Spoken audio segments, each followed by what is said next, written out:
በመጀመሪያ ደረጃ ክፉንና ደጉን ለመለየት አምልኮ ያስፈልጋል። አምልኮ የሌለበት ክርስቲያናዊ ሕይወት በራሱ ብቻውን የቀረና ዓለም ላይ የወደቀ ነው የሚሆነው። አምልኮ ማለት ምን ማለት ነው? እግዚአብሔርን ማምለክ የሚነሳው ከልብ እና ከአእምሮ፣ ከህሊና፣ ከነፍስ ነው። እነዚህ ውስጣዊ ባህሪያቶች ከነፍስ ጋር የተያያዙ ናቸው። በዚሁ ጎን የመንፈስ ቅዱስ እርዳታ ከሰውነት ውስጥ እስካልተገኘ ድረስ ሰዎች ስጋዊ ብቻ የሆኑና በስጋ የተደበቀች ነፍስ ነው ይዘው የሚኖሩት። እቺ ደግሞ በራሷ አስቸጋሪና የተወሳሰበ የዓለም ክፉ መናፍስትን ለማስተናገድ እድሉ ለመጥፎ ነገር ይገጥማታል እና በቁጥር አንድ ክርስቲያን የአምልኮት ራዕይ መኖር አለበት፣ ክፉን ጠላት ለመምታት። የአምልኮት ራዕይ በተለያየ ሁኔታ ሲታይ ማምለክ የሚለው ቃል አንደኛ እግዚአብሔርን ከልብ መውደድ፣ ሁለተኛ የእግዚአብሔርን ቃል መጠበቅ፣ ሶስተኛ የእግዚአብሔርን ቃል በልቦና ውስጥ ማኖር፣ አራተኛ እግዚአብሔርን ተስፋ ማድረግ ይሆንና ወደ ተግባር ሲለወጥ ደግሞ ጉልበታችንን ለእግዚአብሔር ማስገዛት፣ ኑሯችንን ለእግዚአብሔር ማስገዛት፣ ጠባያችንን ለእግዚአብሔር ማስገዛት፣ ውስጣዊ ህይወታችንን ሁሉ ለስሙና ለክብሩ የተዘጋጀ ማድረግ ነው። ከዛም ውስጥ አንዳንዱ ኃጢአት እንኳን ህይወታችንን ዙሪያውን ቢያሳድፈው ንስሐ ገብተን ቅዱስ ቁርባን መውሰድ፣ ዕለት በጸሎት ስለ በደላችን፣ ስለ ኃጢአታችን፣ ስለ ክፋታችን ለእግዚአብሔር መናገር፣ ዕለት እግዚአብሔርን የምናመሰግንበት የጸሎት ጊዜና ሰዓት ማግኘት፣ ይሄን የመሳሰሉት መንገዶችን ከሄድን የአምልኮት የህይወት ገበና አለን ማለት ነው። አሁን እኛ በአብዮት ዘመን ያለውን ትውልድ ስናይ አባቱና እናቱ ለንግድ ሲወጡ፣ ለስራ ሲወጡ፣ ለትርፍ ሲወጡ፣ ለደሞዝ ሲወጡ፣ ለቢሮ ሲወጡ እንጂ ሲሰግዱና ሲጸሉ ያላየ ትውልድ ከመሆኑ ጋር ተያይዞ ሲወለድ ጀምሮ በክፉ መንፈስ ተለቅፎ መውጣት እድሉ ሆነ። ዛሬ ብዙዎች ይህን አይነት ችግር ነው የሚታየው። አሁን ለምሳሌ በማቴዎስ ወንጌል ምዕራፍ 2 ላይ ስናይ በሄሮድስ ዘመን ኢየሱስ ክርስቶስ እንደተወለደ እናውቃለን። እንግዲህ በሄሮድስ ዘመን ከተወለደ በኋላ 70 ሰገል ናቸው ኢየሱስ ክርስቶስን ፍለጋ የመጡት። እንዲህ አይነት ፍለጋ መኖር አለበት በህይወታችን ውስጥ። ሄሮድስ እዛው ተወልዶ ጌታውን አልፈለገውም፣ ወይም ካህናት እዛው በቤተልሔም ቁጭ ብለው ኢየሱስ ክርስቶስን አልፈለጉትም፣ አላገኙትም። ግን የት እንደሚወለድ ካህናቱ ያውቃሉ። ሄሮድስ ካህናቱን ጠየቃቸው፣ ምክንያቱም አገሩ አልነበረም፣ ከሮም መጥቶ ነው እስራኤልን ይገዛ የነበረው። ካህናቱን የጠየቀው የሚያመልኩት 70 ሰገል ኢየሱስ ክርስቶስ ያለበትን ቦታ ለማየት ራሳቸውን አዘጋጅተው ብርና ወርቃቸውን አዘጋጅተው ወደ ክርስቶስ ሄዱ፣ ወደ ክርስቶስ መጡ። የተወለደው የአይሁድ ንጉስ ወዴት ነው እያሉ በፍቅር ነው የመጡት። በፍቅር የሌለው ጸሎት፣ ፍቅር የሌለው ቤተ ክርስቲያን፣ ፍቅር የሌለው የምስጋና ቦታ፣ ፍቅር የሌለው ቤተ መቅደስ ራእይ የለውም፣ የአምልኮት ራእይ የለውም። ስለዚህ ቢያይ የሚያየው የዘመኑን ችግር ጉዳት፣ ቢያይ የሚያየው የራሱን ጭንቀትና መከራ፣ ፍጻሜ የሌለው የህይወት ስቃይ ነው የሚያየው። ምክንያቱም ራእይ ያጣ ትውልድ አንደኛው ምልክቱ ነው። ስለዚህ ሄሮድስ አላየም። ግን 70 ሰገል ምን አሉ? ኮከቡን አይተን መጣን፣ የአይሁድ ንጉስ የተወለደው ወዴት ነው ብለው ጠየቁት። አንዳንድ ጊዜ የማይጠየቀውን እንጠይቃለን። የሚገርም ነገር ነው። የማያውቀውን እንደሚያውቅ አድርገን እንጠይቃለን። ሆኖም ግን የማያውቀውን ስንጠይቀው የሚያውቀውን አይደለም የሚመልስልን። የማያውቀውን ነገር እንዴት አድርጎ ይመልስልናል? ስለዚህ መጀመሪያ ሄሮድስ ጋር ደረሱ። በቃ ጉዟቸው ሄሮድስ ጋር መድረስ ነው። ዛሬ ብዙዎቻችን ክርስቲያኖች ያለነው ሄሮድስ ጋር ነው። ምክንያቱም ሄሮድስን ለማለፍ አልቻልንም። በአምልኮት ባህሪ ውስጥ ሄሮድስ ማለት ቅድሚያ የሚሰጠው ትልቅ ውጊያ ነው። ሄሮድስ ማለት እንግዲህ ዓለም ነው፣ የዓለም ሰዎች ናቸው፣ የዓለም ሳይንስ ነው፣ የዓለም ዕውቀት ነው፣ ክርስቶስን የሚከለክል ነው፣ እግዚአብሔርን የሚከለክል ነው፣ የድንግል ማርያም ልጅን የሚከለክል ነው። አያሳይም። ያንን ቢታይ ሀብት ነው፣ ስልጣን ነው፣ ማዕረግ ነው። እነዚህም በራሱ የሄሮድስ አቅጣጫን ጠቋሚዎች ናቸው። ግን እግዚአብሔርን የሚፈልጉ ሰዎች ሄሮድስ ጋር መቅረት የለባቸውም።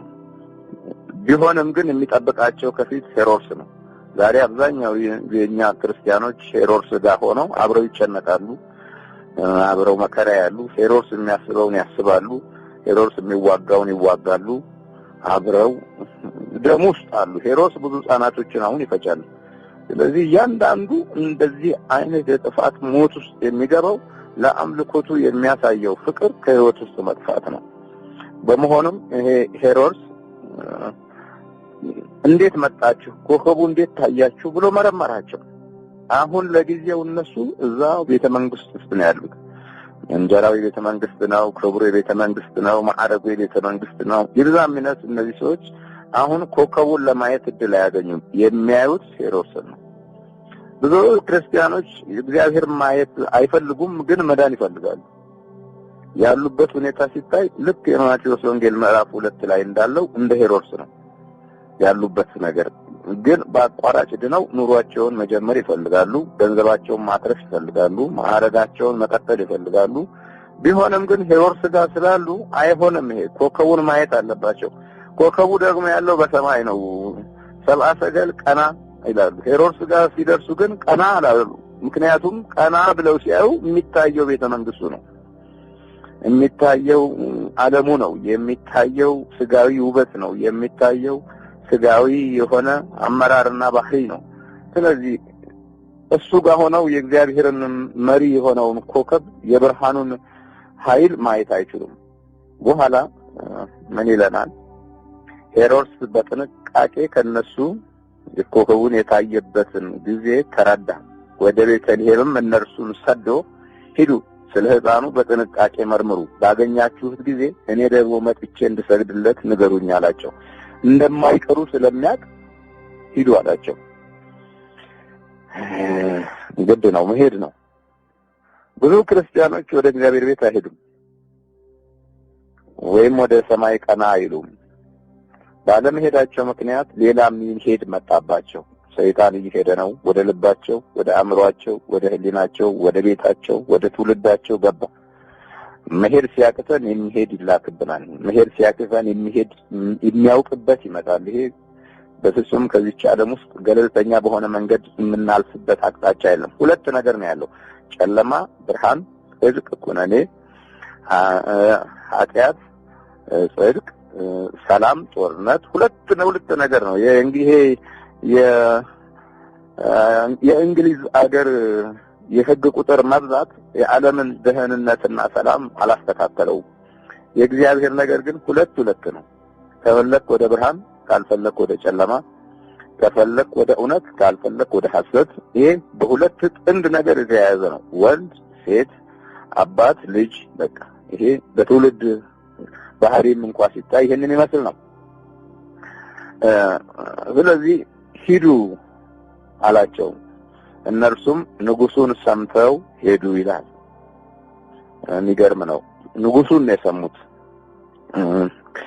ቅድሚያ የምንሰማቸው ነገሮች ናቸው በህይወታችን ውስጥ አደጋቸው እየሰፋ የሚመጣው። የእግዚአብሔርን በቅድሚያ ከሰማን የጽድቁ ጎዳና ይገለጽልናል። የሰውን ዓለማዊ ባህሪ ከሰማን ሁሉ ጊዜ እንደተደናጋገረንና አቅጣጫ እንደሳትን ተስፋችንን ባልሆነ አቅጣጫ እየጠበቅን እየወደምን እንኖራለን፣ ባልሆነ ሁኔታ ውስጥ ማለት ነው። እና ሰምተው ሄዱ ነው የሚለው። ሲያመልኩ ነው ክፉ መሆኑን የሚያውቁት። ዓለም ክፉ መሆኑን፣ ሄሮድስ ክፉ መሆኑን፣ የረገጡበት ቦታ ክፉ መሆኑን የሚያውቁት ሲያመልኩ ብቻ ነው። ዛሬ ክርስቲያኑ ከአምልኮት ውጭ ወጥቶ ቤተክርስቲያን ይሳለማል። ማሳለም ማምለክ አይደለም። ልዩ አድባራት ይሄዳል። ልዩ አድባራት መሄድ ማምለክ አይደለም። ቅድሚያ የሚሰጠው አምልኮቱ በትክክል በህይወቱ ውስጥ ተገልጧል ወይ ነው። ልቡ ይሰርቃል፣ እጁ ይሰርቃል፣ ህሊናው ይሰርቃል፣ አእምሮው ይሰርቃል። መንፈሱ ሌባ ነው በራሱ ለጓደኛው ክፉ ነው ለስራው ክፉ ነው ለወንበሩም ክፉ ነው ለማዕረጉም ክፉ ነው ተንኮል ሰርጎ ሲገባ እንኳን መረጃ የለውም የማያመልክ ሰው መንፈሳዊ የክፋት መረጃዎች የሉትም ስለዚህ በዓለም ቲዮሪያዊ ዓለም ውስጥ ብቻ የሚኖር ፍጥረት ነው የሚሆነው ስጋዊ ፍጥረት ከዛም በላይ ደግሞ ለሌላው መከራ የሚሆን ፍጥረት ነው የሚሆነው እና እነሆ በምስራቅ ያዩት ኮከብ ሕፃኑ ባለበት ላይ መጥቶ እስኪቆም ድረስ ይመራቸው ነበር ይላል አሁን ከማን ሲወጡ ይመስልሃል ከሄሮድስ ሲወጡ ነው ንጉሱን ለቀው ሰምተውትም ቢሄዱ ግን እሱን ለቀው ሲሄዱ ይበራላቸው ጀመረ ኮከቡ እሱ ጋር ያሉ አልበራላቸው ብዙ ክርስቲያን ዝም ብሎ ስጋዊ ሳይንስ ውስጥ እያለ የእግዚአብሔር ነገር አይገለጥለትም ስጋዊ ምርምር ውስጥ እያለ የእግዚአብሔር ነገር አይገለጥለትም ያ በመጀመሪያ ደረጃ የሚቀድም ነገር አይደለም በሁለተኛ ደረጃ ነው የምርምር ስራ በራሱ የሚመለክበት አይደለም የሥራ ውጤት ነው ይሄንን የማይለይ ትውልድ ስራን እያመለከ ዕውቀትን እያመለከ ሙያን እያመለከ የሚቀመጥ ከሆነ ስለ መንፈስ ግንዛቤ አይኖረውም ወይም ስለ እግዚአብሔር ክብር ስለ አምልኮቱ ጸጋ ምንም ስሜቱ የለውም ስለዚህ ዲያብሎስ አብሮት የአካሉ የባህሪው የስሜቱ መግለጫ ሆኖ ነው የምናየው በአሁኑ ወቅት በሚገርም ሁኔታ ስለዚህ ኮከቡ መጥቶ እየመራቸው ነበር ካለ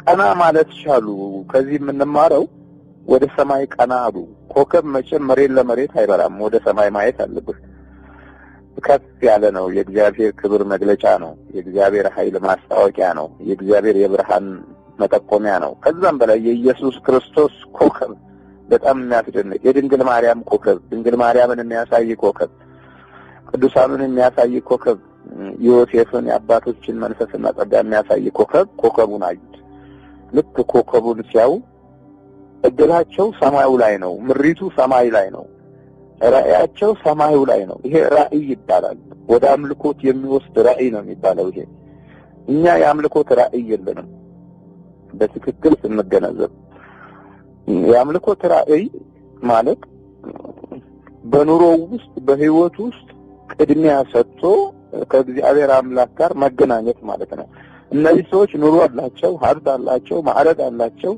ጥበበኞቹ ማለት ነው የአባቶቻቸውን ቃል ኪዳን ተቀብለው ኮከቡን ሲያዩ ነው የኖሩት ይሄው በቃ ተገለጠ ክርስቶስ ተወልዷል ሲሉ ካህናት ተወልዷል ያላሉት እነሱ ከሩቅ አገር መጥተው ተወልዷል ብለው ለመስገድ እየሄዱ ነው ስለዚህ ምሪቱ እንግዲህ የምስራቅ አቅጣጫን ተከትሎ የመጓዙ ባህሪ ዛሬ ቤተክርስቲያናችንም ካህናት በምዕራብ በኩል ቆመው ወደ ምስራቅ ያመሰግናሉ የእያንዳንዱ ሰው ቤት በመጀመሪያ ደረጃ የጸሎት ስፍራቸው የምስራቅ አቅጣጫን የተከተለ መሆን አለበት የብርሃኑን አቅጣጫ ለምን ሰብአ ሰገልን የአዲስ ኪዳን የህይወት ትርጉም ያሳያቸው በምስራቅ በኩል ወደ ምስራቅ ሲጓዙ ነው እና ቀና አሉ ሸፍነው አይደለም ያዩት ቀና ብለው ነው ያዩት አንዳንድ ክርስቲያኖች ከተለያየ ሃይማኖት ድርጅት የሚዋሱትን የጸሎት አይነት እጆቻቸውን አጣምረው አይኖቻቸውን ጨፍነው ቁልቁል አዘቅዝቀው ይጸልያሉ ይሄ የሲኦል መንፈስ ጥሪ ነው በመሰረቱ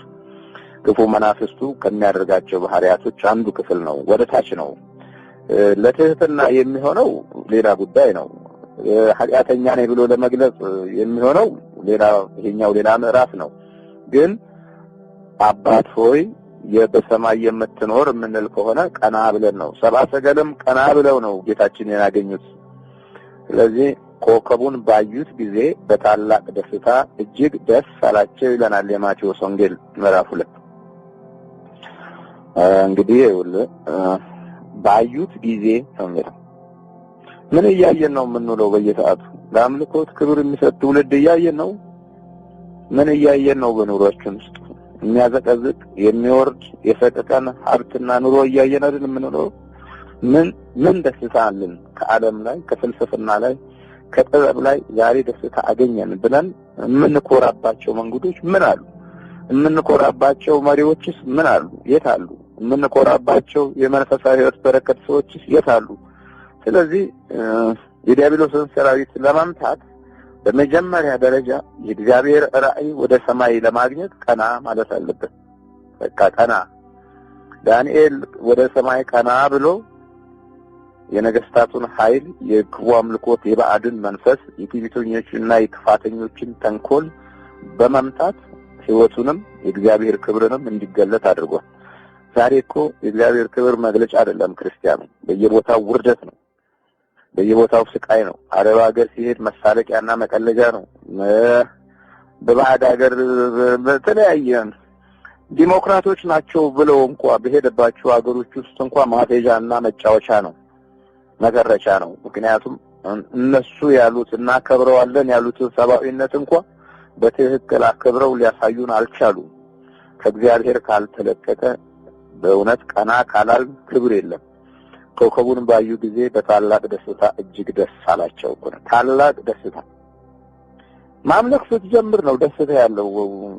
ስለዚህ በአምልኮት ውስጥ የሚገለጡ አካሄዶች አሉ።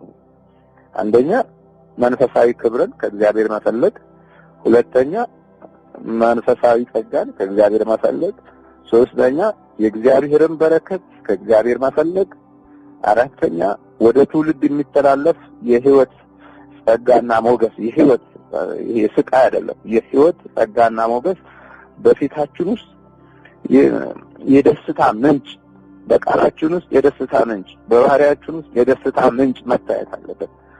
ይሄ ሊሆን የሚችለው ይኸውልህ ቀና ስንል ነው። ሰብአ ሰገልን ስታስተው ኮከቡን ባዩ ጊዜ በታላቅ ደስታ የሁለት ግንኙነት ነው። አሁን ኮከብና እስቲ ሰው ምን አገናኘው? አስተውሉ። እግዚአብሔር ብርሃን እኮ ስላለ ነው። ከሰማይ የተለቀቀ የመሪነት መንፈስ እኮ በህይወታቸው ስለገባ ነው። የተመሪነት መንፈስ አክብረው ስለያዙ ነው። ስለዚህ ታላቅ ደስታ ኮከቡ ወጣላቸው። እግዚአብሔር ደስታውን የላከው በኮከቡ በኩል ነው። ለመቤታችን በቅዱስ ገብርኤል በኩል ደስ ይበልሽ ብሎ ደስታ አላከ። ለነዚህ ለሚፈልጉት ደግሞ የሚመራቸው ኮከብ በኮከብ በኩል ላከ። ይሄ እንዴት ይሆናል? ለዚህ ጠማማ ትውልድ፣ ለማያምን ትውልድ እንዴት ይሆናል? ይሄ ነው ችግሩ። በታላቅ ደስታ እጅግ ደስ አላቸውና ወደ ቤት ገብተው ሕፃኑን ከእናቱ ከማርያም ጋራ አዩት ይላል። የሚፈለገው ይሄ ነው። እንግዲህ ማየት የምንችለውን ያላየን ትውልዶች እኮ ነን በአሁኑ ዘመን ውስጥ።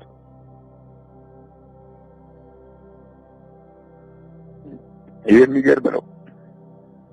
ማየት የሚገባንን ያላየን፣ ከትልቁ የምናየው የወደቀ የተበላሸ በነገር የተሰማመሰ ከጣም ባሉ የጠፋ አስተሳሰብ፣ አካሄዱ የማይታወቅ ለትውልድ የሚመች ተክለ ቁመና ብቻ፣ ከዛ ውጪ ያሉት በራእይ አንጻር ሲታይ ምንም የሌለ፣ በተስፋ በኩል ሲታይ ከእጁም ከልቡም ከህይወቱም ከእግሩም የማይወጣ ምንም ድፍን ያለ ምን አየን? አሁን እኛ ያየነው እኮ የሚገደሉ ሰዎች፣ የሚሞቱ ሰዎች፣ የሚሰደዱ ሰዎች፣ የሚታሰሩ ሰዎች፣ የሚሰቃዩ ሰዎች፣ የሚራቡ ሰዎች፣ የሚጠሙ ሰዎች ያየነው።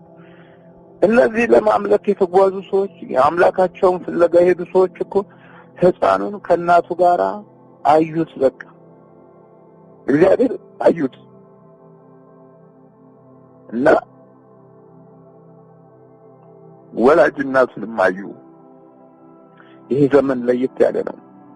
ቃል ሥጋ ሆነ፣ ጸጋንና እውነትን ተመልቶ በእኛ አደረ ይላል ዮሐንስ ወንጌል ምዕራፍ 1 ቁጥር 14 ላይ።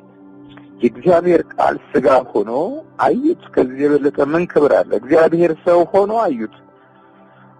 ያዩበት ቦታ ደግሞ የሚገርም ነገር ነው። በጣም ሄሮድስ ቤተ መንግስት ውስጥ አይደለም ያዩት ቤተልሔም ግርግም ውስጥ ነው ያዩት።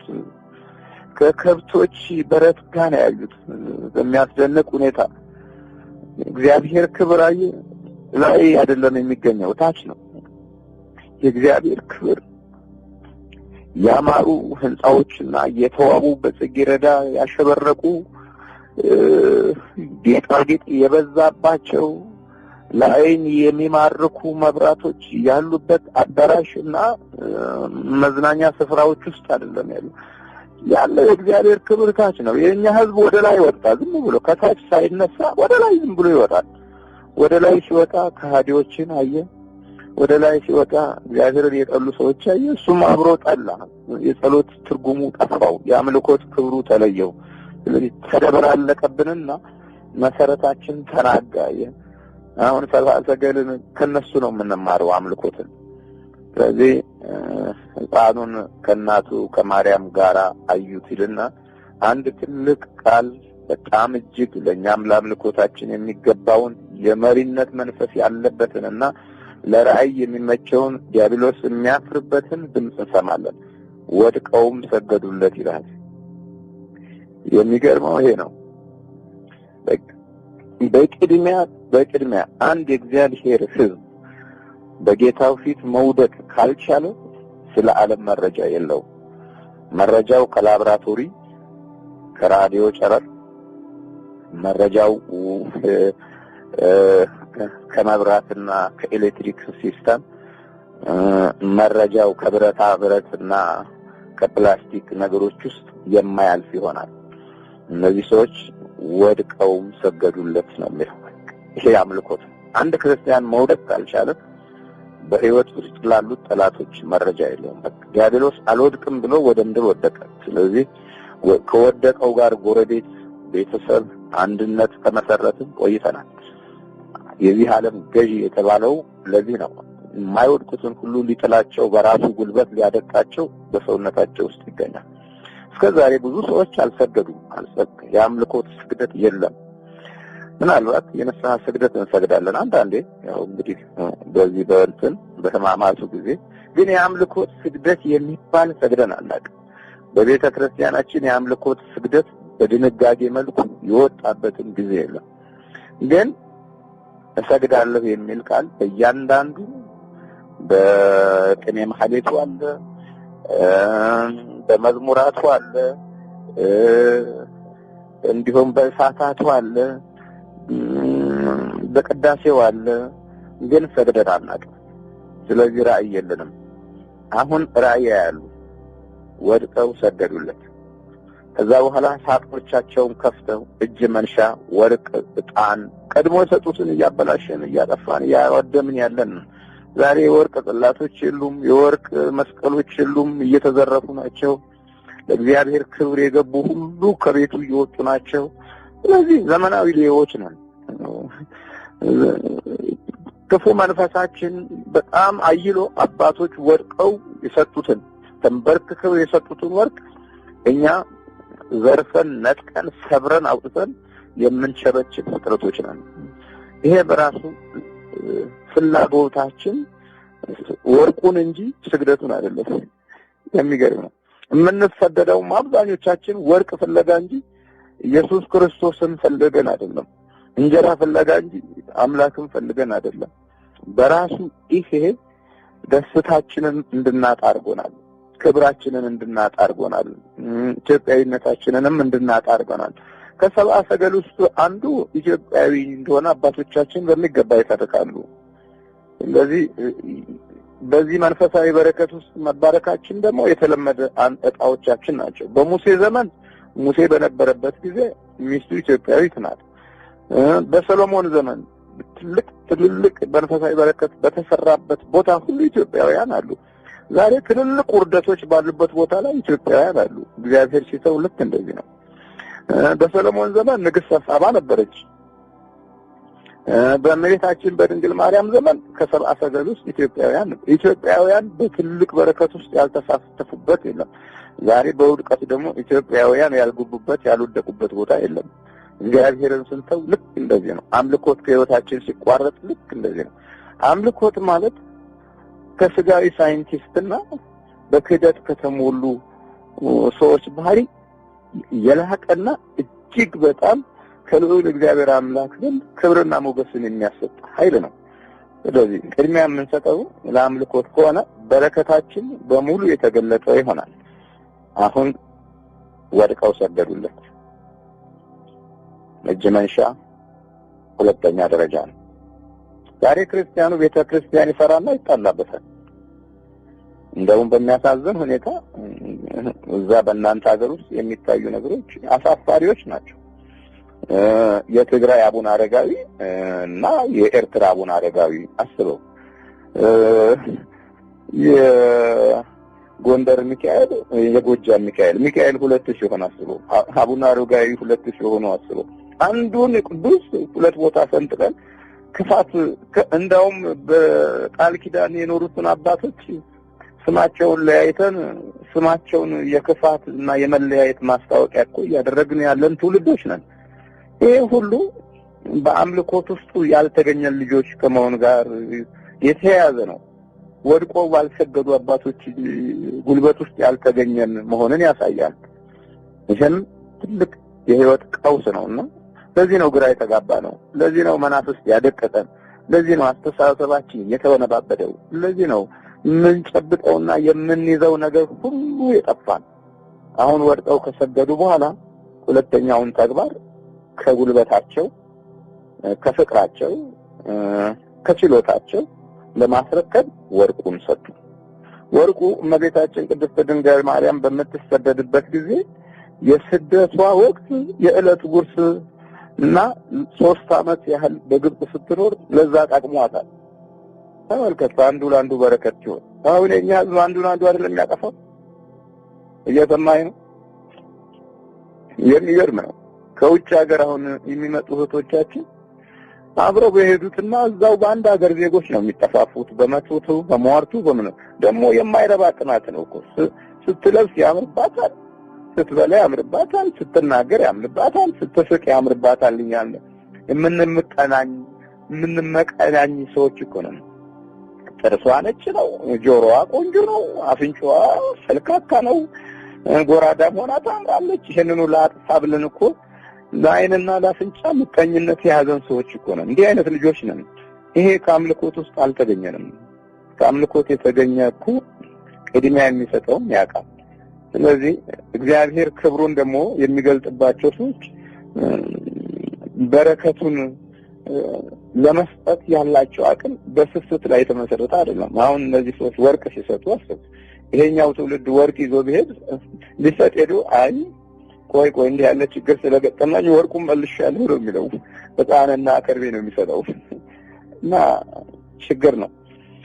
ያ ለመቤታችን ስደት ወቅት 3 ዓመት የመከራ ዘመን እስኪያልፍ ድረስ በዛ ወርቅ እየተጠቀሙ ጌታችን መድኃኒታችን ኢየሱስ ክርስቶስ ሄሮድስ ሞቶ እስኪመለሱ ድረስ ረድቷቸዋል። የበረከት ሰዎች፣ የበረከት ገንዘብ፣ የበረከት ህይወት፣ የአምልኮት ገንዘብ ነው። እንዲህ አይነት ሰው ማዳን ላይ ይውላል። አሁን ያበሻው እዚህ ያለ ከበርቴ እኮ ብዙ ነው። ኢትዮጵያዊ ከበርቴዎች በጣም ብዙ ናቸው። ግን ሰው ሲሞት እያዩ ከበርቴነታቸው ተርቦ ሲወድቅ እያዩ ከበርቴነታቸው ሀብታምነታቸው በህይወት ውስጥ የሚያልፍ አይደለም። የነሱን ስቃይ አዳብሮ ጥሏቸው የሚሄድ ሀብት ብዙ ያል ነጮች የተራበውን ሲረዱ አበሾቹ ለተራበው ረሃብ ናቸው። ሀብቱ እያለ ገንዘቡ እያለ ይሄ ራሱ የተጣመመ ትውልድ አንዱ ገጽታ ነው እና ከዛ በኋላ ከስግደት በኋላ የአምልኮቱን ባህሪ ስናይ በሚከተለው ነገር እንዲህ ሲል እንሰማዋለን። ወደ ሄሮድስ እንዳይመለሱ በህልም ተረድተው በሌላ መንገድ ወደ አገራቸው ሄዱ ይለናል። ወደ ሄሮድስ እንዳይመለሱ ያመለከ ሰው ወደ ሄሮድስ አይመለስም። የሰገደ ሰው ከአምልኮት ክብር ውስጥ አንደኛው ስግደት ነው። ስግደት የአምልኮት ስግደት ምን ማለት ነው ስንል እንዴት ነው የምንሰግደው? የአምልኮት ስግደት ለአብ እሰግዳለሁ፣ ለወልድ እሰግዳለሁ፣ ለመንፈስ ቅዱስ እሰግዳለሁ። ምስጋና ይሁን ለአብ፣ ምስጋና ይሁን ለወልድ፣ ምስጋና ይሁን ለመንፈስ ቅዱስ። በረከቱን ለሰጠን፣ ኃይሉን ላበዛልን፣ በዚህ ሰዓት ላቆመን፣ በቸርነቱ መንገድ ለመራን፣ በዚህ ሰዓት በጸጋ ለጠበቀን፣ በብርሃኑ ኃይል ለመራሃን ለአንተ ክብር ምስጋና ይግባው እንላለን። ይሄ የአምልኮት ስግደት ነው። ሃሌሉያ ለአብ፣ ሃሌሉያ ለወልድ፣ ሃሌሉያ ለመንፈስ ቅዱስ። ይሄ የአምልኮት ስግደት ነው። ቅዱስ እግዚአብሔር፣ ቅዱስ ኃያል፣ ቅዱስ ሕያው፣ ቅዱስ ኤልሻዳይ፣ ቅዱስ አዶናይ፣ ቅዱስ ያህዌ፣ ቅዱስ ጸባኦት፣ ቅዱስ ኢየሱስ፣ ቅዱስ ክርስቶስ፣ ቅዱስ አማኑኤል የድንግል ማርያም ልጅ ክብር ምስጋና ይግባው። ይሄ የአምልኮት ስግደት ነው። በአምልኮት ማለት ነው። ከዛ በኋላ የንስሐው ኪላላይሶን ኢየሱስ፣ ኪላላይሶን ክርስቶስ፣ ኪላላይሶን አማኑኤል እያልን አቤቱ ክርስቶስ ሆይ ማረን፣ አቤቱ አምላክ ሆይ ማረን፣ አቤቱ መድኃኔ ዓለም ሆይ ማረን፣ አቤቱ ድንግል ማርያም ልጅ ሆይ ማረን። ይሄ የንስሐ ስግደት ነው። እንግዲህ ለድንግል ማርያም ክብር ምስጋና ይገባሻል። ይሄ የጸጋ ስግደት ነው። ጸጋን የተቀበለች ስለሆነ ለቅዱስ ሚካኤል ሰግዳለሁ። ይሄ ለጥበቃውና ክብሩን የእሱን ክብር የጸሎት የምስጋናውን ክብር የጥበቃውን ክብር ለማግኘት የክብር ስግደት ነው። ለሀብታሞች አበሻ ያሸረግድል እንደ ጉልበት ይስባል፣ ጣቱን ከጫማ ውስጥ ይፈልጋል እኮ ብርና ወርቅ ሲፈልግ እንኳን ለቅዱሳን መላእክት። ስለዚህ ለቅዱሳን መላእክት የምንሰጠው እንዲህ ባለ ነው። ግን ትልቁና ከፍተኛውን ቦታ ይዞ የሚገኘው የአምልኮት ስግደት በምን ጊዜውም አይቋረጥም። ቅዳሜ፣ እሁድ፣ ክብረ በዓሎች የአምልኮት ስግደት ቀዳሚ የጸሎት አንዱ ክፍል ነው። ከዛ በኋላ እንዲህ የሚል ቃል እናገኛለን። ወደ ሄሮድስ እንዳይመለሱ በሕልም ተረድተው በሌላ መንገድ ወደ ሀገራቸው ሄዱ። አካል መንገድ ሌላ እግዚአብሔር የሚናገረው መንገድ አለ። በፊት ወደ ሄሮድስ ነው የሄዱት። አሁን ግን ሲመለሱ ወደ ሄሮድስ አይመለሱ። የእግዚአብሔርን ክብር አግኝተው የእግዚአብሔርን ብርሃን አግኝተው ወደ ሄሮድስ አይመለሱ። የእግዚአብሔርን ሰላም አግኝተው የእግዚአብሔርን ፍቅር አግኝተው ወደ ሄሮድስ አይመለሱ።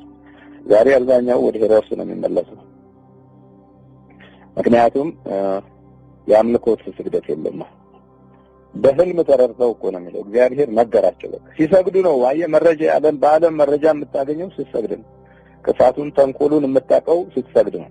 የአባቶችን ንጹህ ሕሊና እና ለሀገር ያላቸውን ፍቅር ሀገርን ሲጠብቁ በነበረበት መንፈስ በኩል እንዴት ተባርከው እንዳለፉ የምታውቀው እኮ ስትሰግድ ነው። አምልኮት ስትሰጥ ነው። አቅጣጫውን የተከተለ የአምልኮት ክብር መስጠት ሲጀምር እግዚአብሔር ላንተ ሌላ መንገድ አለው። ለሀብትህም፣ ለማዕረግህም፣ ለስልጣንህም ሌላ መንገድ አለው። ለእውቀትህም መንገድ አለው። እሱ አያስፈልገንም አለ አንድ ወቅት ላይ አብዮተኞች ሆነን ለማርክስ፣ ለኤንግልስ፣ ለሌኒን ሰገድን፣ ለሶቪየት ህብረት ሰገድን፣ ለቺሊ አብዮት ሰገድን፣ ለአፍጋኒስታን አብዮት ሰገድን፣ እንደ መሳሪያ አደረግን እና ያንን እጂ ወደ ሀገራችን አመጣንና ሞከር ነው።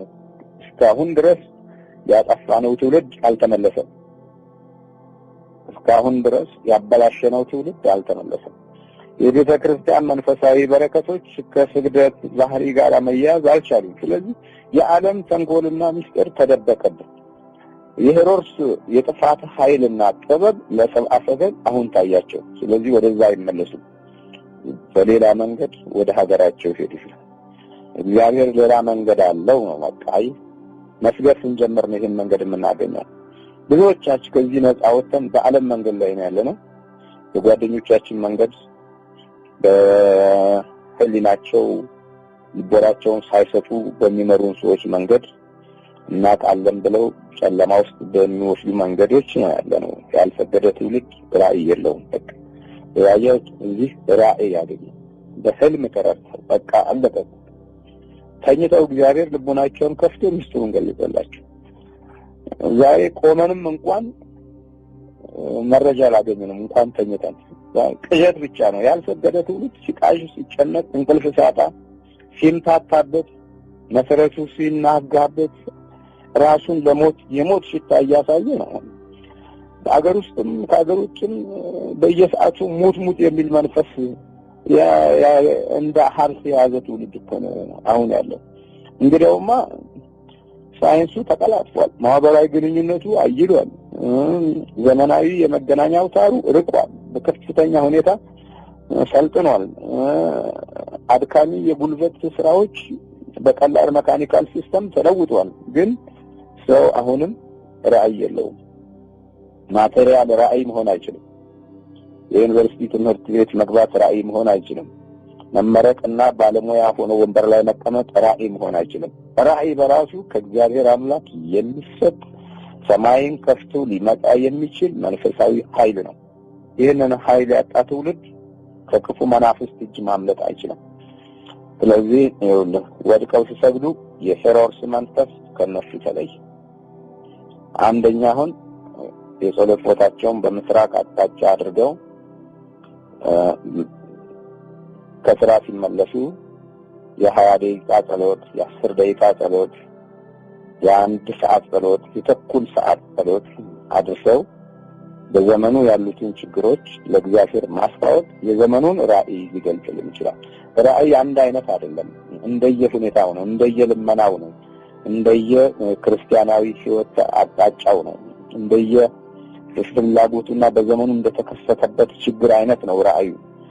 ለሰብአ ሰገል ራዕዩ ሄሮድስ ሊያጠፋቸው ስለሆነ ሕፃኑንም ሊያሳድድ ስለሆነ በአምልኮት ውስጥ ለሰጡት ክብር እንደተከበረ፣ በሌላ መንገድ እነሱም እንደተከበሩ በመንፈስ ኃይል እንደተያዙ ወደ ሀገራቸው መመለስ ነው።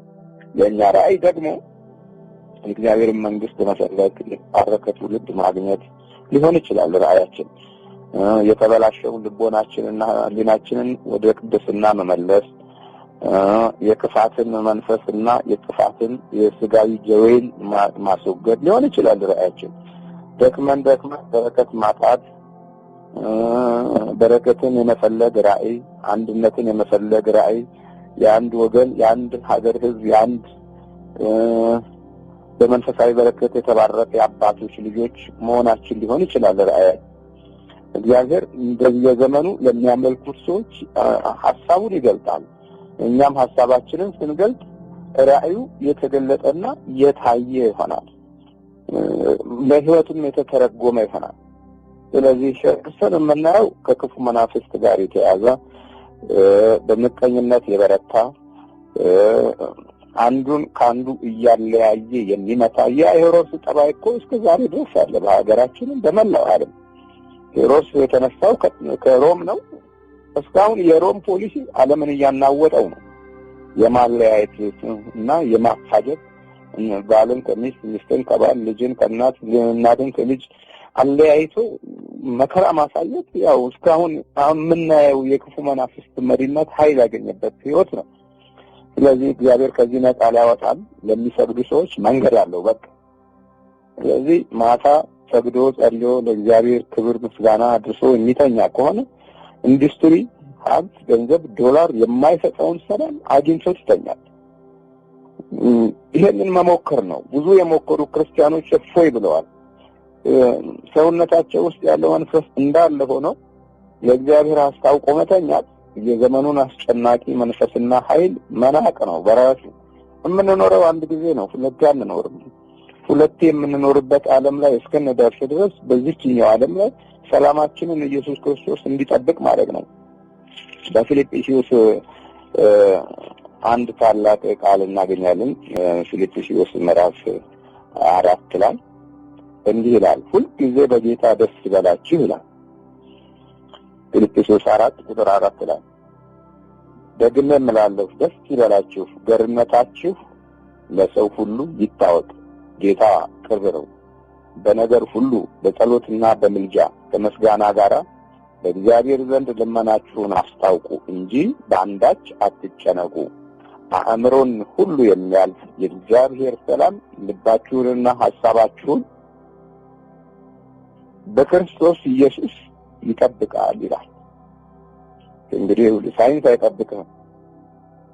አእምሮን የሚያልፍ ሰላም ያለው እግዚአብሔር ጋር ነው። ኒውሮሎጂስት አይደሉም አእምሮን የሚያልፍ ሰላም የሚሰጡ፣ ወይም ሳይኮሎጂስቶች ወይም አይዲዮሎጂስቶች አይደሉም፣ ወይም ፖለቲከኞች ወይም ዲሞክራቶች አይደሉም። አእምሮን የሚያልፍ ሰላም የሚሰጡ፣ አእምሮን የሚያልፍ ሰላም የሚሰጠው የእግዚአብሔር አምላክ ልጅ ኢየሱስ ክርስቶስ፣ የድንግል ማርያም ልጅ ኢየሱስ ክርስቶስ ዘመዳችን የሆነው በአካል የተገለጠው በቤተልሔም የተወለደው በቀራንዮ መስቀል ላይ ደሙን አፍስሶ አጥንቱን ከስክሶ ስጋዬን ብሉ ደሜን ጠጡ ብሎ ራሱን የሰጠን ኢየሱስ ክርስቶስ ነው። የእግዚአብሔር ሰላም ልባችሁንና ሐሳባችሁን በክርስቶስ ኢየሱስ ይጠብቃል እኮ ነው ያለው። አላነበብነውም ወይም አላስተዋልነውም። በክርስቶስ ኢየሱስ ሐሳባችሁንና ልባችሁን ይጠብቃል። በቃ እየሰማኸኝ ነው? አዎ መምህር። እንግዲህ በጌታው በአምላኩ ያልተጠበቀ በቅዱሳን መንፈስ ያልተያዘ ትውልድ አፍርተን መከራችንን እናያለን። ጎረቤት ለጎረቤቱ መተት፣ ጓደኛ ለጓደኛው መተት፣ በሰላምታው መተት፣ በጭበጣው መተት፣ በምግቡ መተት፣ ለመንገድ ላይ መተት፣ በልብሱ መተት። እዚህ ውስጥ ምን አስገባን? አንድ የተባረከ ሕዝብ ልጆች አባቶቻችን አልሰገዱም፣ ምሁራኖቻችን አልሰገዱም፣ ባለስልጣኖቻችን አልሰገዱም፣ ጎበዞቻችን አልሰገዱም፣ ቆነጃጅቶቻችን አልሰገዱም። ስለዚህ ጠላት በልቦናቸው ውስጥ ስር ሰዶ እያንዳንዱን የትውልድ ሕይወት አደቀቀው። በሚቀጥለው የስዕሎች አቀማመጥና እንዴት ስዕሎቹ ተባርከው እንደምንጸልይ ከዛም በላይ ደግሞ የጸሎት ቦታችን አሁን ምን መሆን አለበት የሚለውን እንሞክር። የጸሎት ቦታችን ምን ይሆን አሁን ለመስገድ? አንደኛ የምስራቅ አቅጣጫን የተከተለ መሆን አለበት። ሁለተኛ በመንበርከክ ስዕሎቹ ቅባ ቅዱስ ተቀብተው በመንበርከክ ልክ የእመቤታችን የቅዱስ ሚካኤል የቅዱስ ገብርኤል ግራና ቀኝ በመንበርከክ በግንባር ልክ በመቆም ደግሞ የመድኃኔዓለም እና የሥላሴ ስዕል በመቆም ልክ ይደረጋል። ከስዕሉ የመጽሐፍ መግለጫ ያህል ነው ራቅ የሚባለው የመጽሐፍ መግለጫ ያህል ቦታ ነው ክፍተቱ መኖር ያለበት። ስዕሎቹ ቅባ ቅዱስ ይቀባሉ ተጸልዮባቸው። ቢቻል ቤተክርስቲያን ተባርከው በቅዳሴ ጊዜ ቅባ ቅዱስ ተቀብተው ቢመጡ ጥሩ ነው። ስዕሎቹ ዘንብ ያራባቸው ፀሐይ ያጠበረራቸው መሆን የለበትም። በጥሩ ፍሬም መሰራት አለባቸው። ከዛ በኋላ እንዳልኩህ የምስራቁን አቅጣጫ የተከተለ ይሆናል። ከሱ ስር የጸሎት ውሃ እና ደግሞ ዕጣን፣ የቤተ ክርስቲያን እምነት፣ የወይራ ዘይት ከስዕሉ ስር መኖር አለበት። የመጽሐፍቶቹ መቀመጫ እዛው ስዕሉ ስር መኖር አለበት። የምንጠቀምባቸው ሽቶዎች ከስዕሉ አጠገብ መኖር አለባቸው። ከሳጥን ውስጥ ሳይሆን መኖር ያለባቸው ጸሎት ስፍራ ላይ ነው። ለምን? ሽቶ የሚወዱ ዛሮች አሉ። እነዚህ እንዳያጠቁት ትውልዱን የሽቶ ዛሮች እንዳይዙት ከስዕሉ ጸሎት ተጸልዮበት ሽቶን ቢጠቀሙ የሚያነፈንፉ ክፉ መናፍስቶች ወደ ሰው ሕይወት ውስጥ አይገቡም። ከዛ በላይ ደግሞ የመንበርከኪያው ቦታ ደረቅ ያለ ፍራሽ የጥጥ ፍራሽ ቢሆን ይመረጣል። ደረቅ ያለ ጉልበት በርከክ በሚልበት ጊዜ በሚሰግድበት ጊዜ መመቻቸት አለበት። በኃይል የሚመች የስፖንጅ ጠባይ መኖር የለበትም። ለአካሉ ልምምድ ስንፍና እንዳይሰማው የሚሞቁ ነገሮች መኖር የለባቸውም። የሚቀዘቅዝም ነገር መሆን የለበትም። ደረቅ የሀገራችን ድሮ በመደብ ላይ ይሰግዱ ነበረ አፈር ስለሆነ። ዛሬ ግን ሲሚንቶ ስለሆነ ለአካል የሚመች አይደለም። የሲሚንቶ ዘመን ነው። ሰውም ሲሚንቶም ነገሩ አንድ ሆኗል። ድርቅ ያለ ነገር ነው። ዞሮ እንደዛ ይሆንና በሚሰግድበት ጊዜ በስዕሎቹ ፊት ለፊት በሚሰግድበት ጊዜ የሚከተሉት ምልክቶች አሉ። አንደኛ መስገድ ሲጀምር መድከም፣ መልፈስፈስ፣ መዛል። ሁለተኛ በሚጸልይበት ጊዜ ከስዕሎቹ የሚወጣ መንፈሳዊ እሳት አለ በሰውነቱ ላይ። ስዕሎቹን ተጠግቶ ሲጸልይ መውረር፣ ማቃጠል፣ መቅበጥበጥ የሚታይበት ይሆናል። አንዳንዱም እንደዚሁ መንፈሱ ወዲያው የመገለጥ ጠባይ ያለው። መንፈሱ በከፍተኛ ሁኔታ ጸሎት እየከለከለው የሚያጠቃው ከሆነ የቅዱስ ሚካኤልን ስዕል በፍሬም ሰርቶ በጥሩ ሁኔታ መሬቱ ላይ አድርጎ እጁ ላይና ሰይፉ ላይ በሚሰግድበት ጊዜ መንፈሱ ሊጥለው ይችላል። በዚህ ወቅት የሚያስፈልጉ ነገሮች አሉ። መቁጠሪያ መኖር አለበት፣ መግረፊያ። አጥበል በጌታ በኢየሱስ ክርስቶስ ስም ብሎ ሲመታው ቅዱስ ሚካኤል ሆይ እሰርልኝ ሲለው በስዕሉ ፊት በኩል ያለው ኃይል እየተገለጠ ቅዱስ ሚካኤል ያስርለታል መንፈሱ። ሰውየው እያወቀም እየሰማም መንፈሱን ሊያስርበት ይችላል እና መንፈሱ ይታሰራል። ከዛ በኋላ ፕሮግራም ይዞ ወደ እኔ መደወል ነው። ከዛ አንዳንድ መረጃዎችን እንለዋወጥና መድከም ያለበት ከሆነ እንዲደክም ይደረጋል። መድከም የሌለበት መሄድ ከፈለገ መንፈሱ ወዲያው እንዲሸኝ ይደረጋል። ሆኖም ግን መጀመሪያ እነዚህ ልምምዶች እንደዚሁ በቀላሉ የሚመጡ አይደሉም። ሰውየው በጥሩ የበረከት መንፈሳዊ ጉዞ ውስጥ ለማለፍ ራሱን ማዘጋጀት አለበት። ለጸሎት ጸሎትን እንደ ደስታ መቁጠር አለበት። አምላክን እንደ አማራጭ ጎዳና ሳይሆን ሁልጊዜ በጌታ ደስ ይበላችሁ ነው የሚለው። ደግሜም እላለሁ ደስ ይበላችሁ ነው የሚለውና ገርነታችሁ ለሰው ሁሉ ይታወቅ ይላል እንጂ ገራገር መሆን አለበት። ከዛ እግዚአብሔር ቅርብ ነው ይለናል። በነገር ሁሉ በጸሎትና በምልጃ ከምስጋና ጋር በእግዚአብሔር ዘንድ ልመናችሁን አስታውቁ እንጂ በአንዳች አትጨነቁ። በቃ አሁን አበሻው ውጭ ሀገር ሄዶ የፈረንጁ ጭንቀት ገብቶበት ወጥ ጭንቀት ማስወገጃ ኪኒን ይወጣል፣ ማታ ደግሞ ማንቀላፊያ ኪኒን ይወጣል። ጉቦ እየከፈለ ነው የሚያንቀላፋው ህዝባችን። የአዛብ መንፈስ ይዞታል። ስለዚህ ምን ሆነ መሰለህ፣ አንድ ተረት አለ። እባብ ደፍቶት ዘንዶን ሐኪም ካደረገ ምን ትለዋለህ? አበሻ ልክ እንዲህ ነው የሆነው። እየሰማኝ ነው መምህር? እየሰማው ነው። እባብ ነድፎት ዘንዶን ሐኪም ያደረገ ወገን አለ። እባብ ነድፎት ዘንዶን ዳኛ ያደረገ ወገን ያለን እና እግዚአብሔርን ትተናል። እባብ ነድፎን ወደ እግዚአብሔር አልተመለስንም።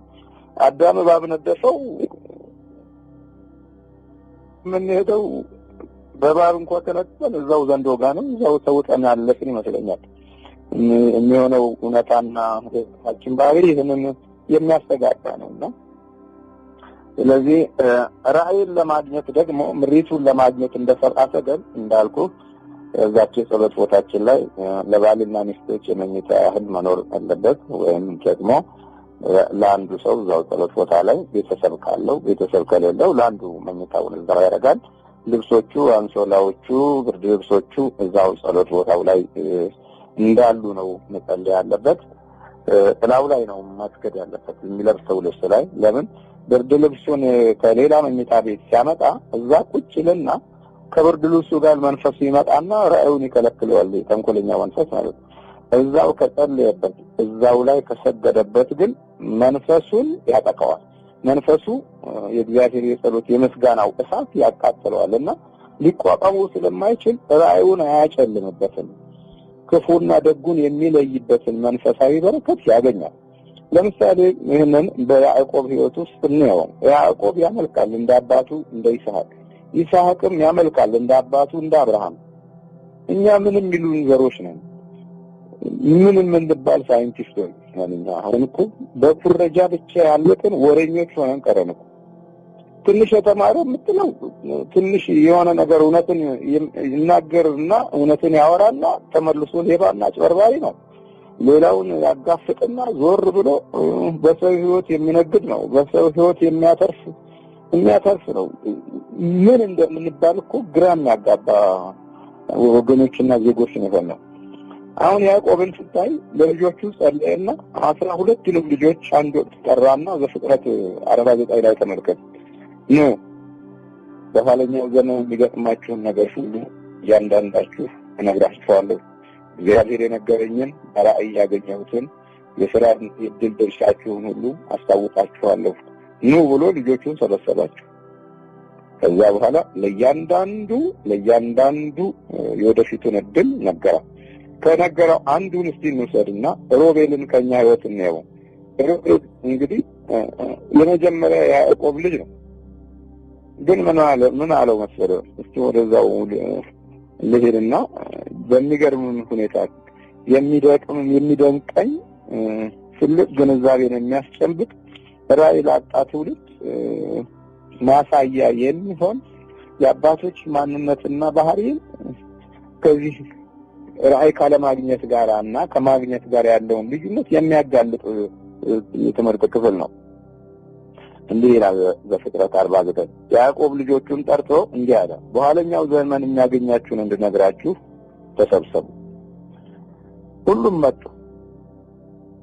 ቁጥር 3 ላይ ሮቤል አለው፣ አንተ በኩር ልጄና ኃይሌ የጉብዝናዬ መጀመሪያ ነህ፣ የክብር አለቃና የኃይል አለቃ ግን አለ እንደ ውሃ የምትዋልል ነህ፣ አለቅነት ላንተ አይሁን አለው። ይሁን ራእይ ይሄ ነው። በቃ በስጋዬ በኩል እኔ ወልጄ ኃይሌ ነህ፣ በስጋ በኩል ሳይህ በኩሬ ነህ፣ በስጋ በኩል ሳይህ የክብር አለቃ ነህ፣ በእግዚአብሔር በኩል ሳይህ ግን አለ የምትዋለል ነህ፣ አለቅነት ለአንተ ይሁን አለ። ይሄ ጎዳና ራእይ ነው። አይ ራእይ ነው። አይ በቃ የመለየት ባህሪ። አሁን አባቶች ልጆቻቸውን አይለዩም፣ እናቶች ልጆቻቸውን አይለዩም። ራእይ የለም፣ ምንም የለም።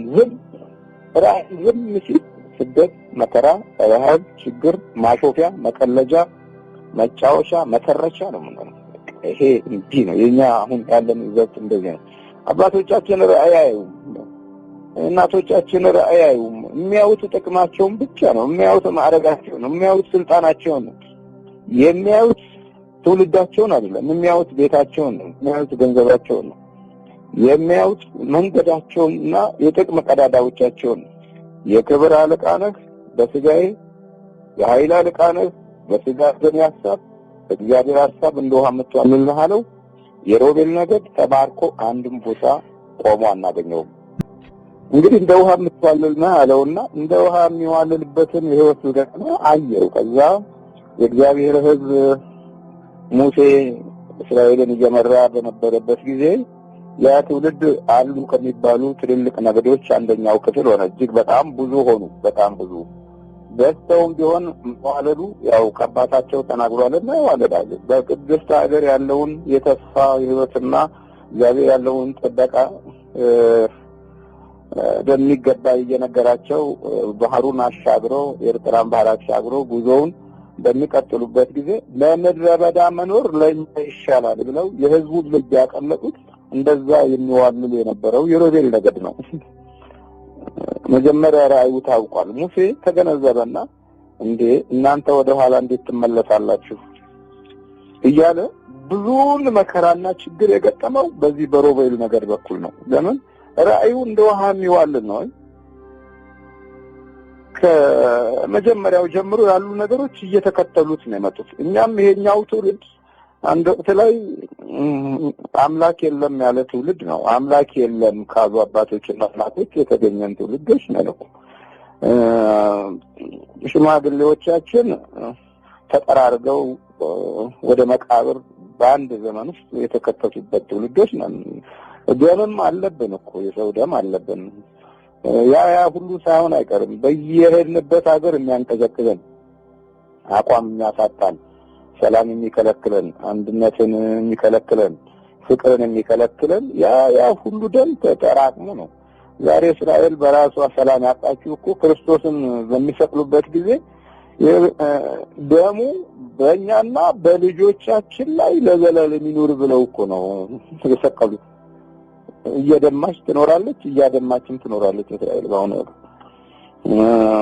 ሁልጊዜ እንደተፋጠጡ፣ ሁልጊዜ ዘመናዊ የጥቃት ስልቶችን እንደተከተሉ ይኖራል። ይሄው ለምን አባቶቻቸው ያስቀመጡት ነገር ነው። ደሙ በልጅ ልጆቻችን በእኛና በልጅ ልጆቻችን ለዘላለም ይኖር ብለው በመጽሐፍ ቅዱስ ውስጥ ያውቁት ብለዋል እኮ የደመኝነት ባህሪ። ስለዚህ እኛ ብዙ ደምም አለብን። ስለዚህ ያ ሁሉ ተጠራቅሞ የአምልኮት ራእይ ከልክሎናል። ለጸሎት የምንሰጠው ቦታ ተዳፍኖ ጨልሞብናል።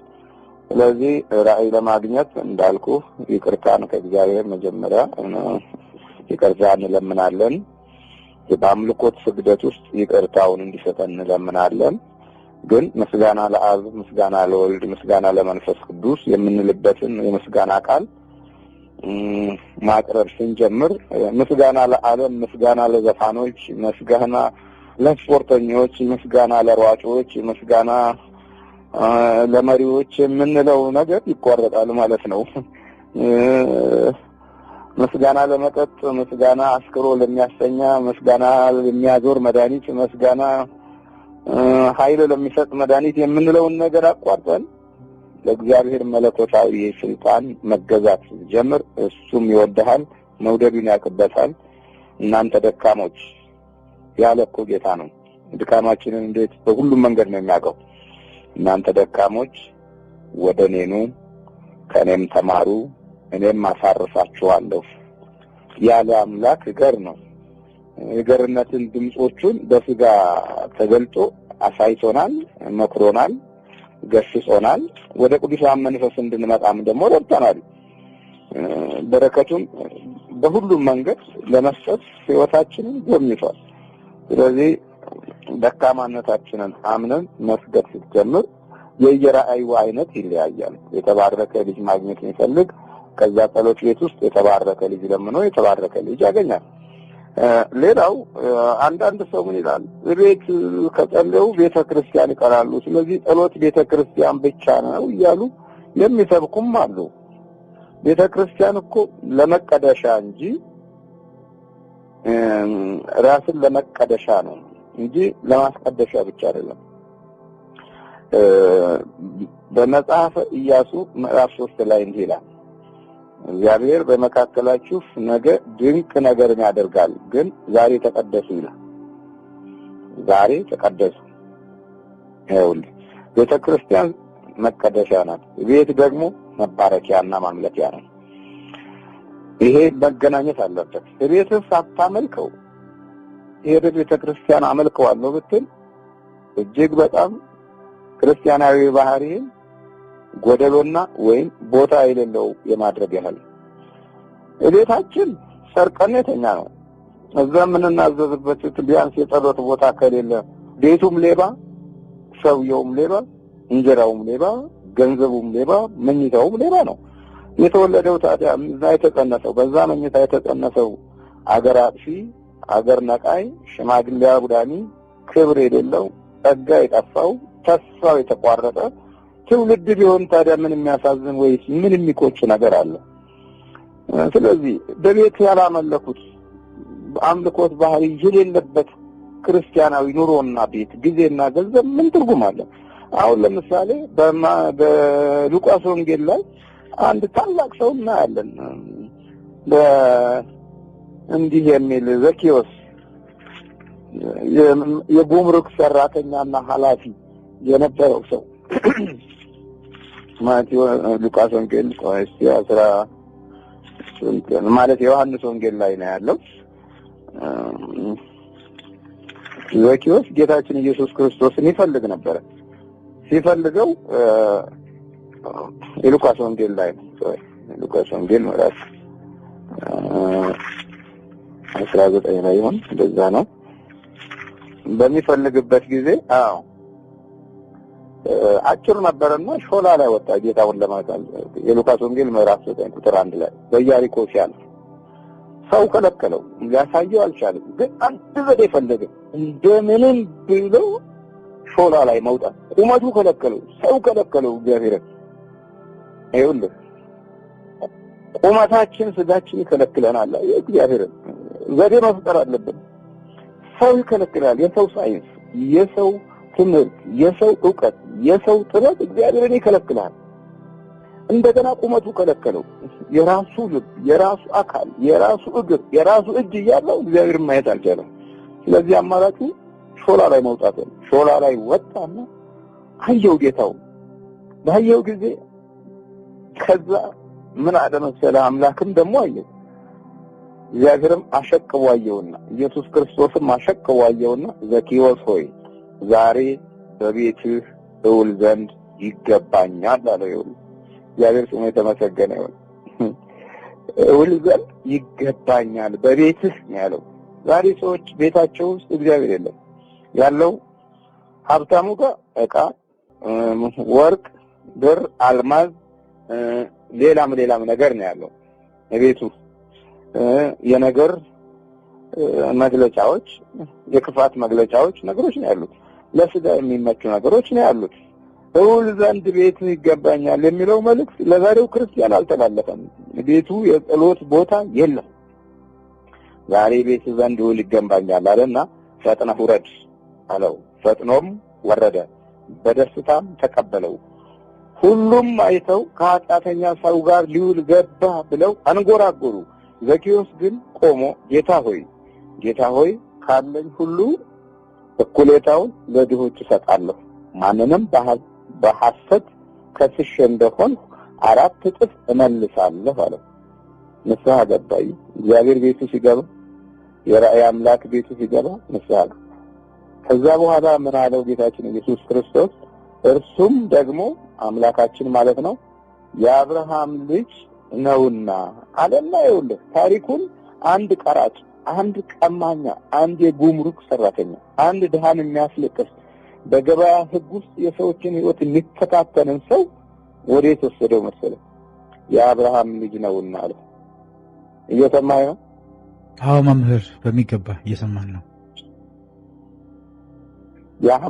የአብርሃም ልጅ ነውና አለው። የቅዱሳን መንፈስ ወዳለበት ሀገር ወሰደው። የቅዱሳን መንፈስ ወዳለበት ዜጋና በታላቅነት እግዚአብሔር ባከበረው የሕይወት ጎዳና ውስጥ ካለው አብርሃም ጋራ የዛሬውን ቀማኛ አዋሃደው። እግዚአብሔር ሲሰጥ እንዲህ ነው። ለስጦታው ንፍገት፣ ለቸርነቱ አማላጭ ወይም ደግሞ ለቸርነት ስራው ሌላ ከባድ የውለታ ገንዘብ አይፈልግም እና ይህንን ፍላጎቱን መሻቱን አይቶ ነው ዛሬ ክርስቲያናዊ መሻታችን ዕቁባችን እንዲወጣ፣ ዶላር ደሞዛችን እንዲጨመር፣ የምንጠላው እንዲሞት፣ የሚበልጠን እግሩ እንዲሰበር፣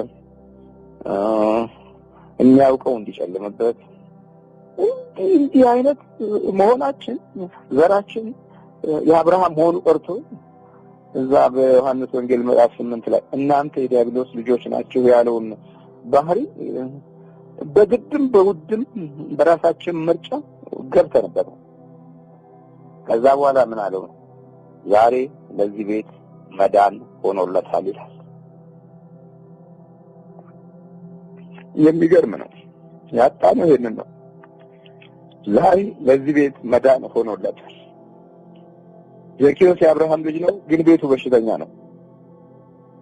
አንዳንድ ሰዎች የሚኖሩባቸው ቦታዎችና ስፍራዎች የልክፍት ልጆች እንዲወለዱ ምክንያት ሆኗል።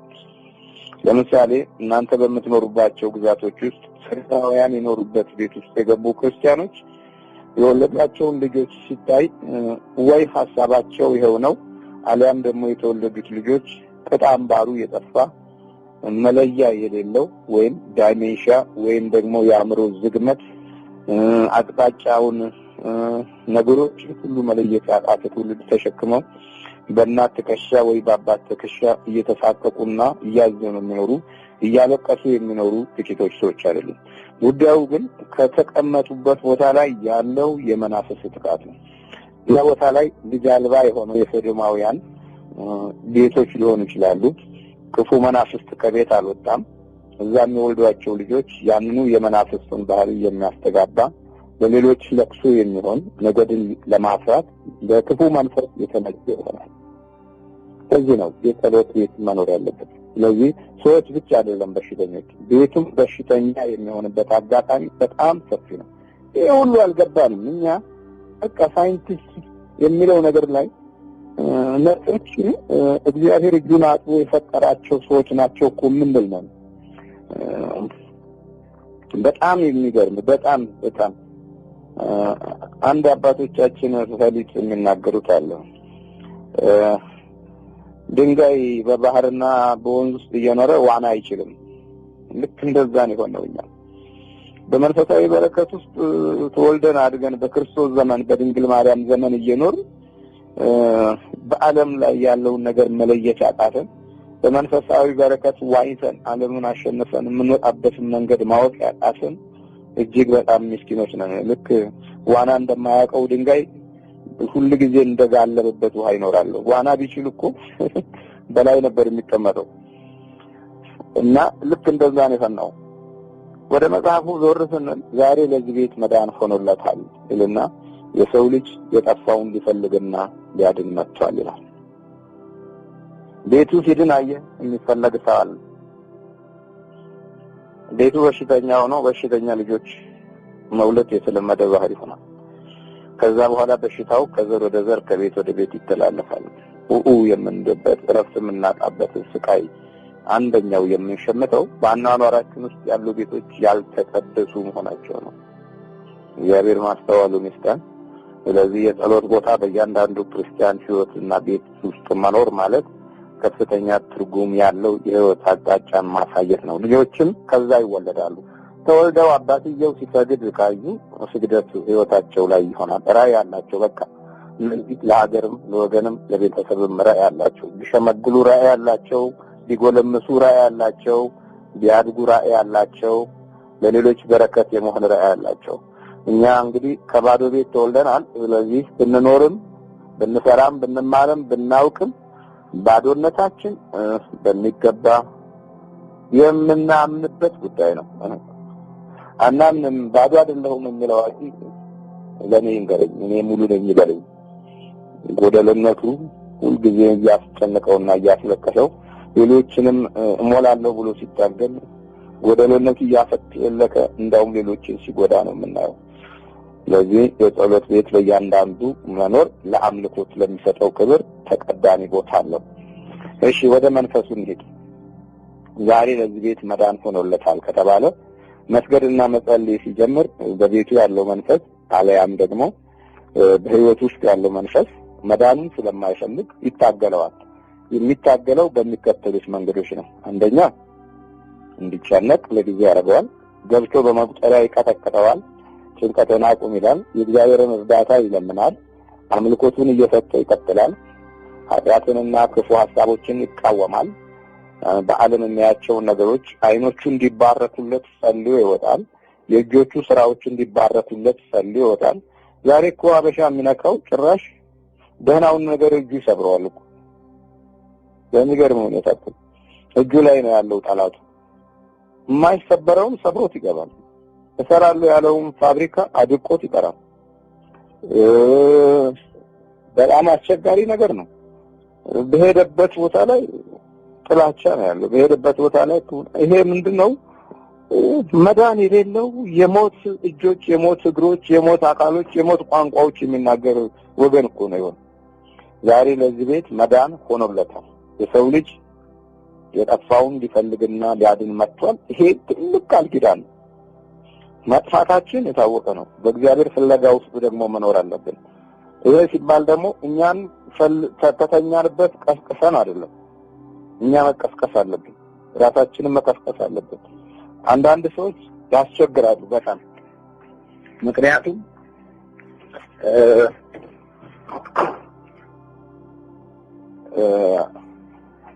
ቀስቅሱን ነው የሚሉት። በጣም ህይወታቸውን እንዲቀሰቀስ እግዚአብሔርን ቀስቃሽ ያደርጉታል። ራሳቸው አይቀሰቀሱም። ካልቀሰቀሰኝ አንድም እኮ ነው። ለስራቸው ለገንዘባቸው ልብ አላቸው። በጸሎት ለምስጋና እንዳለ ስግደት እግዚአብሔር ካላበረታኝ እያሉ በሱ ያሳደባሉ። ስለዚህ የጸሎት ቦታ ቅድሚያ እንድትሰጡ መንበርከኪያ ስፍራ ለእግዚአብሔር መኖር አለበት። ከቤቱ አንዱ ክፍል የምስጋና ቦታ፣ ለቴሌቪዥኑ ቦታ አለው፣ ለወንበሩ ለሶፋው ቦታ አለ፣ ሴቷ ለምጣዷ ቦታ አላት፣ አልፎም ተርፎ ለጀበናው በአሁኑ ዘመን ላሉ ሺሻዎችና የምርቃና ነገሮችም ቦታ አለ፣ ጫት ለመቃሚያ ቦታ አለ። እግዚአብሔርን ለማምለክ የማዳኑ ሞገስና ጸጋ ለማግኘት ግን ቦታ የለም። ይሄን ቦታ ለአምላክ ቦታ ያጣ ትውልድ ታዲያ ምህረት ቤት በኩል መጥቶ ነው የሚጎበኘው። የእግዚአብሔር ራእይ ቤት መጥቶ ነው ክፉና ደጉን እንዲለይ መንፈሳዊ በረከት የሚሰጠው። ለዛ ቤት መዳን ሆኗል። ስለዚህ ቤቶችም በሽተኞች የሚሆኑበት ጊዜ ሰፊ ነው። በውጭው ዓለም ያሉ ልጆች ቤት ውስጥ በሚኖሩት ሰዎች ክፋትና ተንኮል በቤት ኪራይ የመጣ ሰይጣን እንኳን ቀላል አይደለም። ስለዚህ ምን መሆን አለበት? ተከራዮችም አዲስ ቦታ ሲለውጡ ያን ቤት ጸልየው ዕጣናት ነው ይሄ እግዚአብሔር ቤት ነው ብለው ዲያብሎስን አባረው ውጣ ከዚህ ቤት ብለው በምስጋና ጸሎት ጸልየው ዕለት ያንን ስፍራ የሚባርክ የእግዚአብሔር ኃይል ለምነው ከዛ በኋላ ልጆች ቢወልዱ እንኳን የሚወለዱት ልጆች ለምስጋና የተዘጋጁ አባትና እናትን የሚመርቁ በጎ ነገር የሚመኙላቸው ለሰላማቸው ምክንያት የሚሆኑ ልጆች ይወለዳሉ። ይሄ አምልኮት ውስጥ የገባ ትውልድ መሰረታዊ ምልክቱ ነው። አምልኮት የሳይንስን ትምህርት ቴክኖሎጂን ማፍራት ስራ እንጂ ፈጠራ አይደለም። እግዚአብሔር ሁሉን ነገር ከፈጠረው ነው ቴክኖሎጂውን ሰው የሚሰራው። ያ የፈጠራ ችሎታ ሳይሆን የሥራ ችሎታ ነው የሚባለው። ዛሬ ሰው የቴክኖሎጂ ፈጣሪ ሆነና ሰውን የፈጠረውን እግዚአብሔር ሰው ደግሞ የፈጠረውን አምላክ ተወ። ግን እዚህ ጋር ደግሞ የፈጠራ ችሎታ እያለ እየተመጻደቀ እድሜውን በከንቱ ይጨርሳል። ካለ አምላክ መንፈሳዊ በረከት ጭማሪ ከእግዚአብሔር በጭማሪው ውስጥ በመሃሉ ዲያብሎስ እያጓራ ሰላሙን ይከለክለዋል። እሱ ባከበረው ዕቃ ውስጥ ሰይጣን እየገባ ስፔር ፓርቱን እያደቀቀ እያስጨነቀ መከራውን ያሳየዋል። ዛሬ እኮ ሲኦሉ አሁን እዚህ ሆነ። ያኛውን ገና ሳናየው እዚህኛው ሲኦልን ጀምረናል እኮ። እየሰሩ መጨነቅ፣ እየወለዱ መጨነቅ፣ እየበሉ መጨነቅ፣ እያተረፉ መጨነቅ፣ ፎቅ ላይ እየወጡ መጨነቅ፣ በአይሮፕላን እየሄዱ መጨነቅ፣ በመገናኛ አውታር እየተገናኙ መጨነቅ፣ እየመሩ መጨነቅ የተለመደ ዕጣዎቻችን ሆናል። የእግዚአብሔር በረከትና ፍቅር ሲጠፋ አእምሮን የሚያልፍ የክርስቶስ ሰላም በሕይወታችን ውስጥ ስናጣ በቃ እንግዲህ በሕክምና በመርፌ አይገባ ደህንነት፣ በመርፌ አይገባ ሰላም። ስለዚህ በጸሎት ቤቶቻችን ውስጥ የምንወስዳቸው እርምጃዎች የክፉን የጠላት ኃይል ይሰብርልናል እና ይህንን መረጃ ወደፊት እንለዋወጣለን። ልክ በዚህ መሰረት ራእይ ያሉ ህልም ያሉ እዛ ቦታ ላይ ሰግደው እዛቸው ጸልየው እዛ ቦታ ላይ በሚተኙበት ጊዜ እግዚአብሔር ውስጣዊ ጆሮአቸውን ይከፍታል። ሰብአ ሰገልን በህልም እንደመራቸው አዲስ ኪዳንም የህልም መመሪያ የምናገኝበት ኃይል አለ። በዚህ ላይ ህልሙንም እንዳይሸውድ ደግሞ የራሱ ጥንቃቄ አለ። የእግዚአብሔር የሆነውን ለመለየት እንደገና ጸሎት ይደረግበታል። ካንተ ነው ወይ ይሄ ሲባል እንደገና ሁለተኛ መልእክት ይመጣል። የሱ መሆኑን ያሳያል። የሱ መሆኑን ማሳያው ላይ ደግሞ ሲነጋ ራሱ በረከቱ ይታያል። ሲነጋ የጸሎቱ ውጤት ሲነጋ፣ ሳይነጋም ተኝቶ ደስታ ይሰማዋል። የውስጥ ደስታና ክብር፣ ሰላምና ጸጥታ ይመጣለታል። ይሄ ከጸሎት ቤት የሚመጣ ታላቅ የእግዚአብሔር አምላክ በራእይ ውስጥ የሚሰጠው የመንፈስ ቅዱስ ደስታ ነው። የመንፈስ ቅዱስ ክብር ነው። ከጸሎት የሚመነጭ መረጋጋት ነው። ከጸሎት የሚመነጭ ጸጋ ነው። መደብ ላይ ተኝተው እኮ አባቶቻችን ደስ ብሏቸው ነው የሚነሱት። አፈር ላይ ተኝተው እኮ አፈሩን አራግፈው ደስ ብሏቸው ነው አገርና ወገንን የጠበቁት። እሾህ እየወጋቸው ደስታቸው በውስጣቸው አለ። እየተሰባበሩ እንኳን ደስታቸው በውስጡ አለ። አጥንታቸው ይጠገናል። እየራባቸው ደስታቸው በውስጡ አለ። በመንፈስ ይጠግባሉ። ዛሬ እየጠገብን አይደል ደስታ የጠፋው።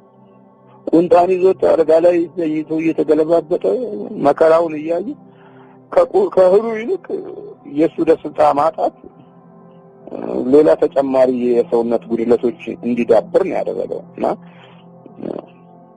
እዛ እንዲህ አደረግና በጸሎት ቦታ ላይ በሚሰግድበት ጊዜ እንግዲህ በህይወት ውስጥ ላሉት ጠንቆች ወይም በህይወት ውስጥ ለጎደሉት ጉድለቶች እግዚአብሔር በእያንዳንዱ ክርስቲያናዊ ህይወት ላይ መልስ አለውና መልስ ይሰጠዋል።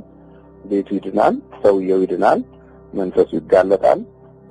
ክፉ መንፈስ መኖሩ ምንድነው ምልክቱ በዚህ በጸሎት ቦታ ላይ ለሚል ጥያቄ ለዚህ ለክፉ መንፈስ ምልክቱ መኖሩ ምልክቱ ጸሎት ቦታ ሲገባ የእግዚአብሔር ራእይ እንዳይመጣ ይከላከልበታል። በጊዜው ምን አይነት ይሆናል? ቅዠት ይበዛል፣ መጨናነቅ፣ መቃዠት፣ ቶሎ ቶሎ መባነን፣ ከእግርም ከሰውነትም አካባቢ መደንገጥ፣ ቶሎ ቶሎ ሰውነቶች መወራጨት፣ እንዲህ አይነት የጸሎት ቦታ ላይ በሚተኛበት ጊዜ ይሄ መንፈሱ ከሰውየው ጋር ተዋህዶ ስለሆነ አሁን አዲስ ነገር እየገጠመው ስለሆነ መንቀጥቀጥ፣ አንዳንዴ ደግሞ አውሬ ማየት፣ በሬ፣ ዘንዶ፣ ምናምን፣ እባብ፣ ውሻ፣ ጊንጥ ሲነርሰው ማየት፣ እንደ አይጥ መስሎ ሽር በሰውነቱ አካባቢ ወይም ደግሞ በሚተኛበት ቦታ ላይ መሯሯጥ፣ እነዚህ ነገሮች መንፈሱ እንዳለ ማወቅ ምልክት ነው። በዚህ ጊዜ መገሰጫ ዘዴው በመቁጠሪያ በተባረከ መቁጠሪያ እዛ ጸሎት ቦታ ላይ በሚቀመጥ መቁጠሪያ ሲነቃ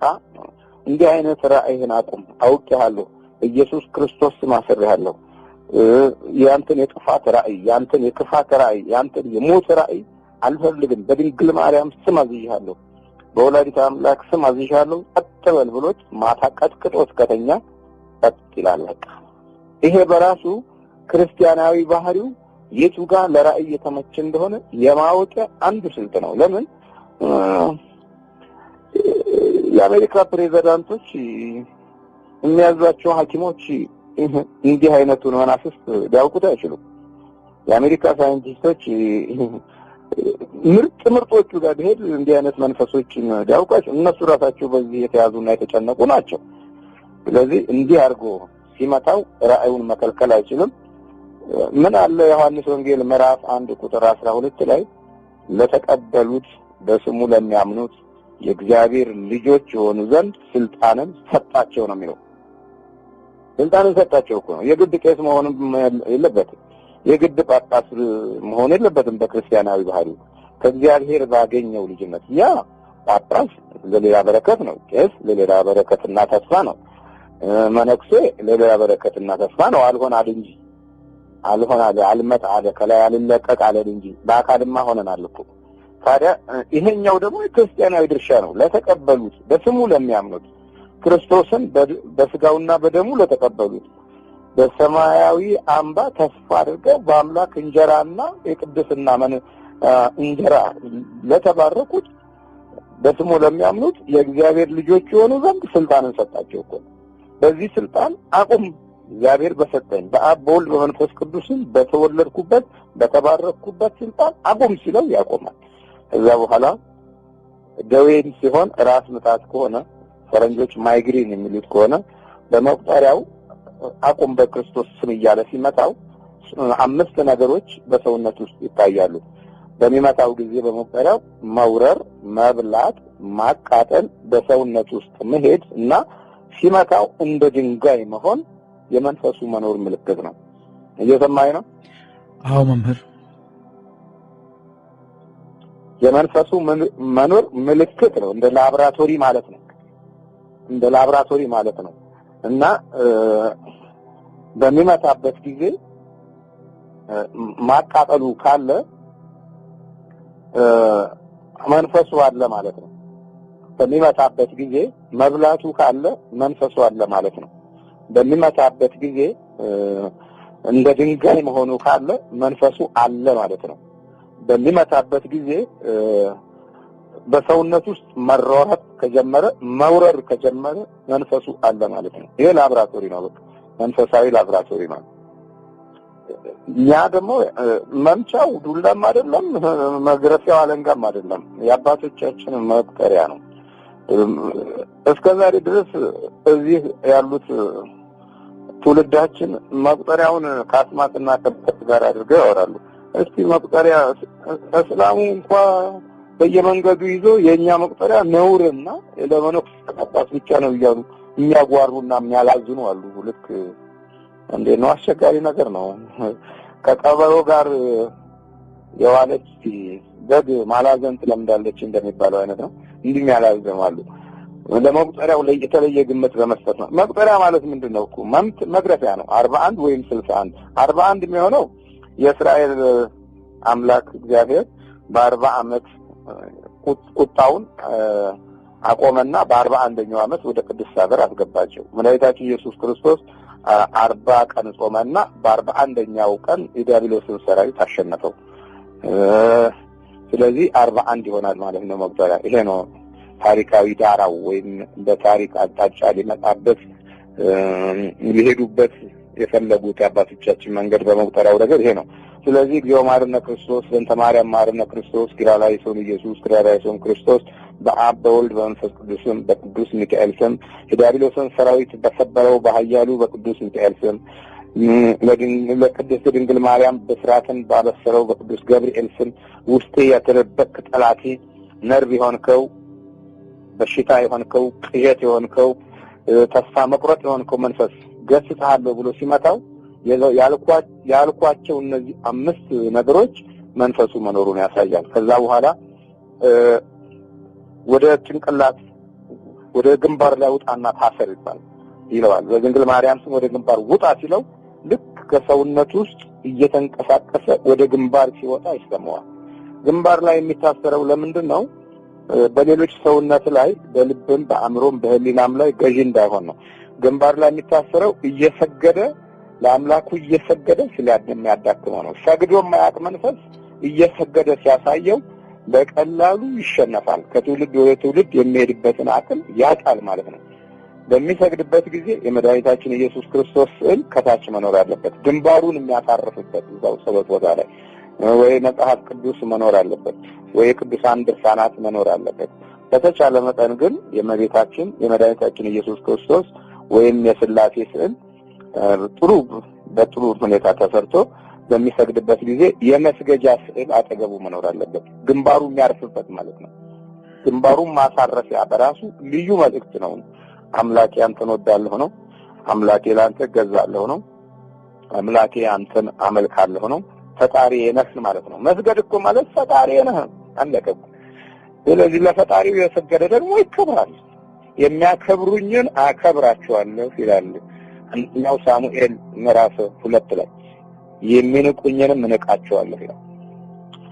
ስለዚህ ክብር ከፖለቲካ አይወጣም። ክብር ከርዕዮተ ዓለም አይወጣም። ክብር ከአሜሪካ ፕሬዝዳንት አይወጣም። ክብር ከእንግሊዞች ፓርላማ አይወጣም። ክብር ከእግዚአብሔር ነው የሚወጣው።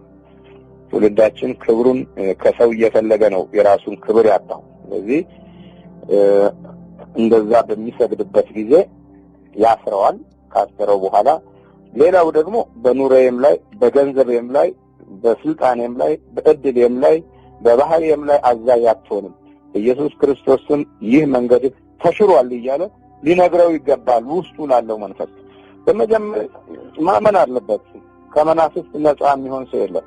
እኔም ደህና ሰው ባገኝ ይወጣልኛል። እንደ እውነቱ ከሆነ ፈተናው በየደረጃው አይነት ነው። የሌላውን ባስወጣም ጳውሎስ የሌላውን እያስወጣ የራሱን የሚያስወጣለት ነበር። በሁለተኛው ቆሮንቶስ ምዕራፍ 12 ላይ ተመልከት። እኔ የሚወጋኝ ሰይጣን አለብኝ ይላል። እግዚአብሔርን ራእይ አይቻለሁ አለ፣ ግን የሚወጋኝ ሰይጣን ነበረብኝ አለ። እስኪሞት ድረስ እንኳን ሰይጣኑ ከሱ አልተለየም ነበር። ለምን? የብንያም ነገድ ስለነበረ። ጳውሎስ የብንያም ነገድ ነው። የብንያም ነገድ በክፉ ነገር የታወቀ ነው። ከመጀመሪያው ጀምሮ እርግማን ተከትሎት የመጣ ነው። ዘፍጥረት 49 ላይ ስታይ ያዕቆብ ለሁሉም ነገድ በሚናገርበት ጊዜ የብንያምን ለየት አድርጎ ነው የተናገረው። አንተ ብንያም አለው፣ አንተ ብንያም ጠዋት የበዘበዝከውን ማታ ትበላለህ፣ ማታ የበዘበዝከውን ጠዋት ትበላለህ። አንተም እድልህም ነጣቂ ተኩላ ነው አለው። ከዛን ጊዜ ጀምሮ ያ ዘር አልተባረከም። ይሄም በራሱ ሌላ ታሪክ አለው። ከጣዖት ዘር ከመገኘቱ ጋር የተያያዘ ነው። እናቱ በጣዖት ውስጥ ነው የወለደችው ብንያም። መጀመሪያ ከመሞቷ በፊት ቢንኦኒ ነው ያለችው፣ የሐዘንና የሞት ልጅ ማለት ነው። እሱን አርግዛ በነበረበት ጊዜ ከማርገዟ በፊት የአባቷን ጣዖት ሰርቃ በዛ ወቅት ነው የተጸነሰው። በጣዖት ጊዜ የተጸነሰ ዘር ስለነበረ መባረክ አልታየበትም የብንያም ነገር። ጳውሎስ ሲመጣ የብንያም ነገር ነው የመጣው። የዘር መንፈስ ነበረበት። ያ የዘር መንፈስ አልለቀቀውም፣ ሲታገል ኖሯል። ግን ከኔ እንዲለይ 3 ጊዜ ጸለይኩ ይላል እዛ ሁለተኛው ቆሮንቶስ ምዕራፍ 12 ላይ። ግን አልተለየውም። መጨረሻ ግን ያው አሸነፈው። በተለያዩ የመከራ ወጥመዶች ውስጥ አስገብቶታል። ስለዚህ የዘር መንፈስ እንዳለብን ሁላችንም ክርስቲያኖች ማወቅ አለብን።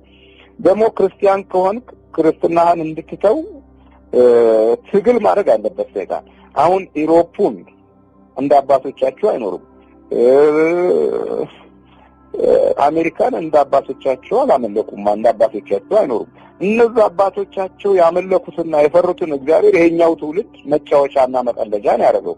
ስለዚህ ሰይጣን ምን አደረገ ማለት ነው? እነዛን ለመበቀል ሲል በእነዚህኞቹ ላይ አድሮ ይሄው የራሱን ነገዶች አገኘ። ግብረ ሰዶማውያን መሪዎች ሆነዋል። ግብረ ሰዶማውያን ባለሀብት ሆነዋል። ግብረ ሰዶማውያን ሳይንቲስቶች ሆነዋል። ግብረ ሰዶማውያን የትልልቅ የኑክሌር ተቋሞች ውስጥ ይገኛሉ። ነገር ይችን ዓለም ለማውደም ከሚጠቀምባቸው የዲያብሎስ ልጆች አንዱ ሊሆኑ እንደሚችሉ ምንም መገመት አያቅተንም። ስለዚህ ዲያብሎስ የራሱን ልጆች አሳድጓል።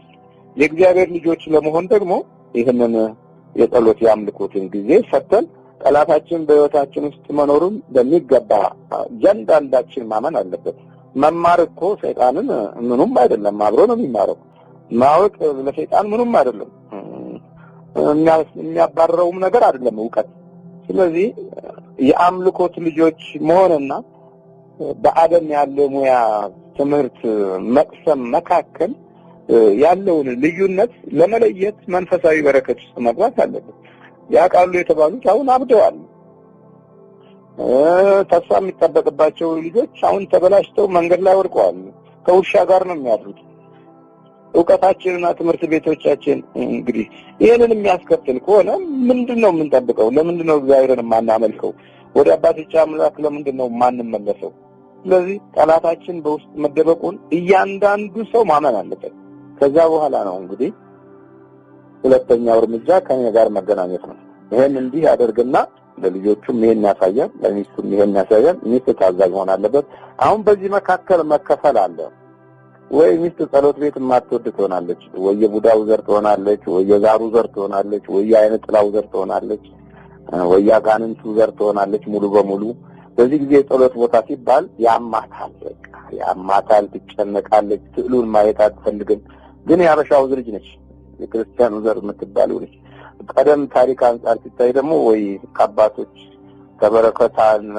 ካህናቶች የተገኘች ልትሆን ትችላለች ግን ዲያብሎስ ቀድሞ ዘሯን ለውጧል ህይወቷን ለውጧል ልቧን ለውጧል እዚህ መካከል መለያየት ይመጣል ይሄም አንድ ሌላ ከባድ ነገር ነው አሁን እንግዲህ ሁለቱ በሚገባ ካላስተዋሉ በሚገባ ሁለቱ ካላመኑ ትውልዱም ይከፈላል የሚያምነውም ይከፈላል ለቅሶም ደግሞ በዚህ መንገድ ሊመጣ ይችላል እግዚአብሔርን የሚፈልግና የማይፈልግ አብያው ተጋርተው ነበር በጋብቻውም ውስጥ አደጋው ሰፊ ነው ወይ ሚስት ባሏን በልታለች ወይ ባል ደግሞ ሚስቱን በልታለች የቤቱ ችግር ሁለቱ ተበላልተው ሊሆን ይችላል ከዛ እናትና አባት ደግሞ ልጆቻቸውን በልተው ሊሆን ይችላል የጸሎት ቦታ ሲኖር ልባቸው ሲሰበር በአንድ መንፈስ የሚሆኑበትን እድል ሲያገኙ አሁን ይዳከማል